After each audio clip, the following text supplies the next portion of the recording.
Hi friends, എല്ലാവർക്കും easy to സർവീസിലേക്ക് ഹൃദ്യമായ സ്വാഗതം. നമ്മളിന്ന് പറയുന്നത് ആനമുടിയെ കുറിച്ചാണ്. നമ്മുടെ പുറകിൽ കാണുന്നതാണ് ആനമുടി. 2695 മീറ്ററാണ് ആനമുടിയുടെ ഉയരം.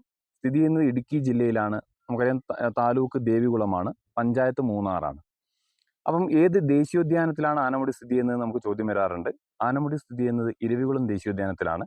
അപ്പോൾ ആനമുടിയുടെ പ്രത്യേകത എന്ന് പറയുന്നത്, ഒന്ന്, കേരളത്തിലെ ഏറ്റവും ഉയരം കൂടിയ കൊടുമുടിയാണ് ആനമുടി. അതുപോലെ തന്നെ പശ്ചിമഘട്ടത്തിലെ ഏറ്റവും ഉയരം കൂടിയ കൊടുമുടിയാണ് ആനമുടി. അതുപോലെ തന്നെ ദക്ഷിണേന്ത്യയിലെ അല്ലെങ്കിൽ തെക്കേ ഇന്ത്യയിലെ ഏറ്റവും ഉയരം കൂടിയ കൊടുമുടിയാണ് ആനമുടി. അതുപോലെ തന്നെ ഡെക്കാൻ പീഠഭൂമിയുടെ ഭാഗമാണ് നമ്മുടെ ഈ ഭാഗം, ദക്ഷിണേന്ത്യൻ ഭാഗം. അതുകൊണ്ട് തന്നെ ഡെക്കാനിലെ ഏറ്റവും ഉയരം കൂടിയ കൊടുമുടി ഇത് തന്നെയാണ്, ആനമുടിയാണ്. മാത്രമല്ല, ഉപദ്വീപീയ പീഠഭൂമിയിലെ ഏറ്റവും ഉയരം കൂടിയ കൊടുമുടിയും ആനമുടിയാണ്. അപ്പോൾ കേരളത്തിലെ ഉയരം കൂടിയ കൊടുമുടിയാണ്, പശ്ചിമഘട്ടത്തിലെ ഉയരം കൂടിയ കൊടുമുടിയാണ്, ഡെക്കാനിലെ ഉയരം കൂടിയ കൊടുമുടിയാണ്, ഉപദ്വീപീയ പീഠഭൂമിയിലെ ഉയരം കൂടിയ കൊടുമുടിയാണ്. അതുപോലെ തന്നെ ദക്ഷിണേന്ത്യയിൽ അല്ലെങ്കിൽ തെക്കേ ഇന്ത്യയിലെ ഉയരം കൂടിയ കൊടുമുടി ആനമുടിയാണ്. മാത്രമല്ല, ഹിമാലയ പർവ്വതനിരയുടെ തെക്കു ഭാഗത്തുള്ള ഏറ്റവും ഉയരം കൂടിയ കൊടുമുടിയാണ് ആനമുടി. മറ്റൊരു പോയിന്റാണ്, ഭൂമധ്യരേഖയ്ക്ക് അടുത്ത് സ്ഥിതി ചെയ്യുന്ന ഇന്ത്യയിലെ ഏറ്റവും ഉയരം കൂടിയ കൊടുമുടിയും ആനമുടിയാണ്. ആനമുടിയിൽ വെച്ച് സംഗമിക്കുന്ന 3 മലകളാണ് ആനമല, ഏലമല, പളനിമല.